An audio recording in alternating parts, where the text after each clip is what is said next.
largely attributable to the protocol which has removed the procedural requirement of securing entry visas into sovereign states. First of all, you have to ensure that your passport or ECOWAS travel certificate is valid and genuinely issued. For you to come in freely, you have to also come in through an approved route. And you can see from movement of people, when you come in, you approach immigration with your passports, and then you present your passport, tell us what you are coming in to do. If you are coming in to establish, we ask you one or two conditions that you have to fulfill. Once those conditions are fulfilled, we tell you, welcome to Nigeria, go in and invest, or go in and visit your colleagues or visit your friends. This is Ilakonji border between Benin Republic and Togo on the West African Trans Highway, which traverses all West African states. Thousands of people stream across this border daily as West Africans move around for a myriad of reasons, primarily economic, but also sometimes socio-cultural and in contemporary times for tourism.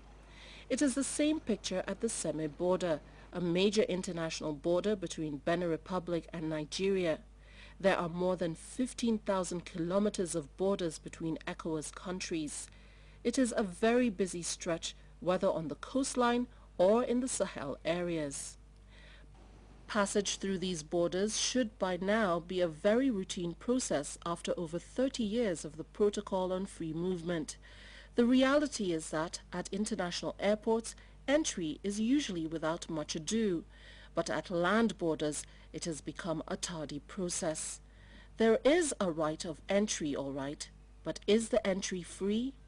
Senegal took some decision a few months ago again to commit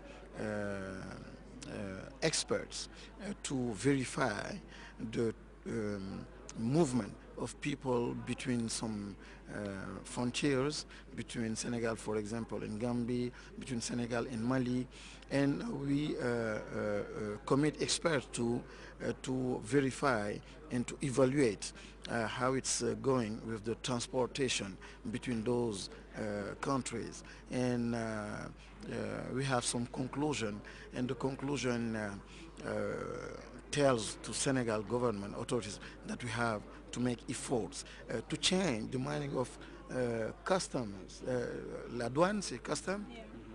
Customers' attitude, authorities' attitude, the policeman attitudes. That is not a matter of the presidents and big authorities, government. Government are already decided. At the level of no ordinary person, they make you sweat. Everyone talks about corruption. The issue for me is not corruption. The issue is that those people, the customs and immigration people, feel that they are entitled to something from you because they are working on their job, because they stamp your passport, because they look at your car papers, which in my case are always up to date and correct. They still demand something. So it is not asking somebody who is doing something illegal to pay, which I call bribery. It is a sense of entitlement. They feel entitled that they're doing you a favor if they stamp your passport, and they ask you for 200 or 300 naira. On all sides, on all sides. Over the last 32 years, it has been very difficult for this protocol to be effectively implemented at the borders because we have a lot of harassment. Most operatives harass the traveling public. Either they ask them for money before they can be allowed to pass through the borders. We've been involved in a lot of sensational activities in order to let people know these protocols. In fact, we went to semi-border, we put out a big signboard to tell people you don't have to pay money. All you need to be able to move from, say, the side of Nigeria to Benin is to have a valid travel document as well as an international health certificate. I can't say that no immigration officer had ever done anything untoward, but generally my officers are well trained and professional in their behavior. I must tell you, some 2 years ago, because I was the Deputy Controller General in charge of operations, I camouflaged, I took public transport to Seme because of the complaints I was getting. And nobody recognized me, just to watch and see how my officers were doing their job. Believe you me, I was happy with what I saw. So I'm also challenging you as a Nigerian. If you travel through Seme and see any of my officers extorting money, please get back to me. My number is published on the internet. And all the leaflets that we use to advertise the e-passport, my numbers are there. And I'm also on Facebook. The ECOWAS Commission has been worried enough about the situation to respond with a number of measures. At the border posts, ECOWAS is introducing information centers to listen to and immediately address complaints by ECOWAS nationals. These are pilot schemes with volunteers and hotlines. And we're trying to put information centers in place so that people will be aware of the protocol and also assist people who are harassed.